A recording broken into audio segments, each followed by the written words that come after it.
Good morning on what is a cool, grey and overcast day. It is Monday the 31st of October. I'm in the reading nook with a nice hot cup of tea.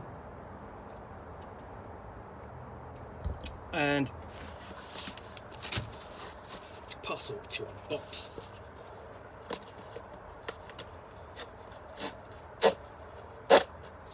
And this feels like it contains something fairly firm. Yeah.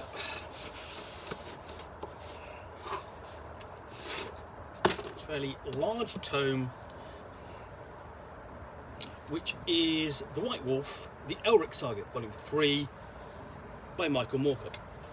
Now I've unboxed the previous two volumes. This is the thickest yet. This is a huge book, and it includes a foreword by Alan Moore. So we've got praise for Michael Moorcock and the Elric Saga on the back. So Moorcock's influence is nothing like Tolkien's, at least on the surface, but his vision of a speculative fiction genre that can be psychologically complex is evident in how very sophisticated some of it has become. From True Detective to Jeff Vandermeer, from David Mitchell to Under the Skin, that's the New Yorker. Moorcock is the most important successor to Mervyn Peake and Wyndham Lewis. The vast tragic symbols by which Moorcock continually illuminates the metaphysical quest of his hero are a measure of the author's remarkable talents. J.G. Ballard, author of Empire of the Sun, Crash and the Drowned World. If you're at all interested in fantastic fiction, you must read Michael Moorcock. He changed the field single-handedly. He's a giant. Tag Williams, best-selling author of the Memory, Sorrow and Thorn trilogy. Elric is by far and away the coolest, grimmest, moodiest, most elegant, degenerate, drug-addicted, cursed, twisted and emotionally weird mass murderer of them all. NPR. That's an endorsement. So, we open up. So from World Fantasy Lifetime Achievement Award winner Michael Moorcock comes the third omnibus volume of the famous Elric of Melniboné series, brought to vivid life with its stunning illustrations. Torn between worlds, without maps, as on the Moonbeam Road, seeking the forgotten memories and lost loves, Elric of Melniboné faces the strangest adventures of his bizarre and varied life. His relationships, his very bloodlines reveal a still larger canvas, a narrative crowded with avatars of the Eternal Champion, Von Beck, Hawkmoon, Corum, Captain Bastable and others coming together across the multiverse in a finale that makes the troubled albino a major player in the great war amongst the angels, while rooting him thoroughly in our real world and history. So, as with the previous volumes, we have a very fetching map of the Young Kingdoms inside the front cover.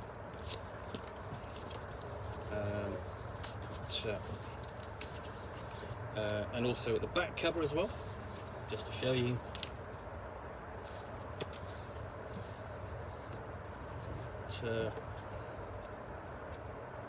And then we've really got three books listed in here. So they are book 1, The Dream Thief's Daughter, book 2, The Skraeling Tree, and book 3, The White Wolf's Son. And this is published by Saga Press. And then we have The Return of Thin White Duke, a lovely nod there to David Bowie, as much as Elric, and it would have been fascinating to see Bowie play the role, I think. So here we have an introduction by Alan Moore. Now it's not a new one. It does say Alan Moore, Northampton, 31st of January 2007. So, but nevertheless, the words still apply. And here, it's the rest of the book is prefaced by the first of many good illustrations throughout the book.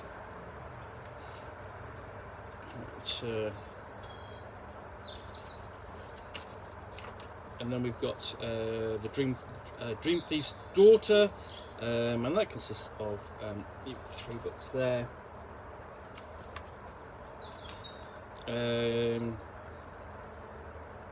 Author's note before we get into book 1.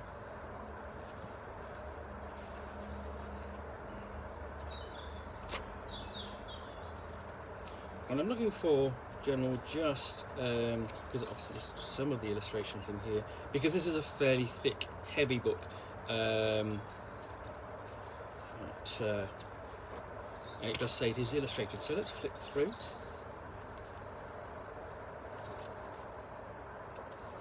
Don't see the colour illustrations I have of previous editions,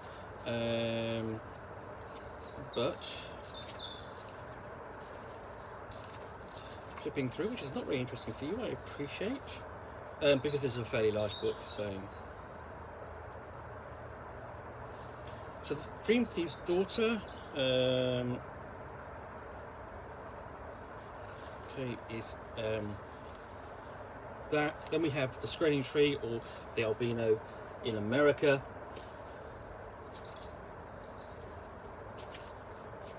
And again, we just leap into the prologue. There's no author's note here.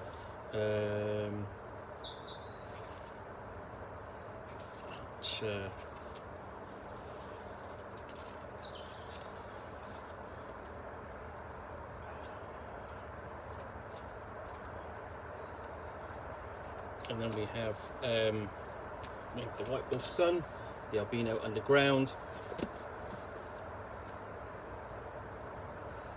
And it opens up notably, I saw, I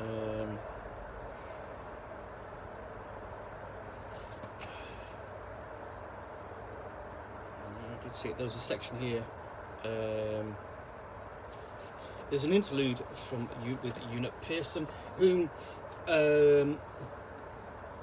long-time readers of the Eternal Champion series will certainly recognise her from the Jerry Cornelius stories, the final programme et al.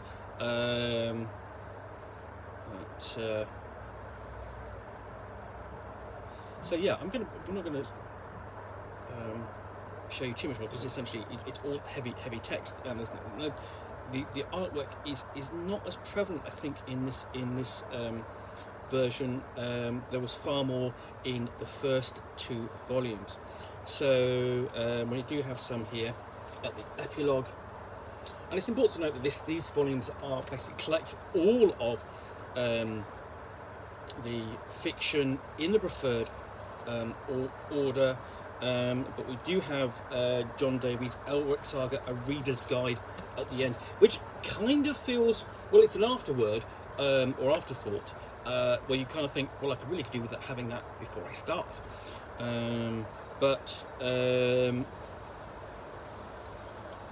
But nevertheless, we have also a list of first editions and other appearances, which I think is useful for completists, just filling in the details. And this more or less would be it. There is one more Elric novel to come. We have also a minutiae, more detail about the saga and the character of Elric. And that brings the volume to a close. So yeah, that's The White Wolf. And again, that brings together everything for the Elric Saga to date. There's one more novel to come, which will be out beginning of December. But in the meantime, hope you've enjoyed this unboxing of the Nook. If you have, please do click on the like button down below. And of course, if you've got any comments or feedback, I do appreciate you taking an interest in this. If if you want to be alerted to get more unboxings of the Nook, where you will see me out here with a package containing a book or game which I will chat about to the best extent of my knowledge for roughly 10 minutes or so, all of course accompanied by a nice hot cup of tea, then do please hit that subscribe button down below. Now, just to point out that this really comes out sort of like there's been renewed interest in Michael Moorcock off the back of the publication of these 3 volumes this year, and the new novel. Also, there's been a bit of interest in potentially in role-playing him, in gaming him. There's a French publisher came out with a new board game this year, or Kickstarter a new board game this year, and also released,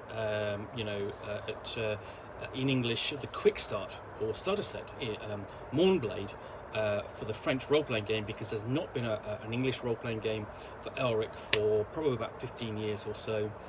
And many people sort of like hark back to the classic version from Games Workshop. Games Workshop did a reprint, but from Chaosium back in the sort of like 1980, 1981. So yeah, you can just track those down and play, but of course these are still the ultimate source books of material for whatever system you decide to use for your Elric role-playing. Anyway, thanks again for watching another unboxing of the Nook. I'll be back again soon with another one. Bye for now.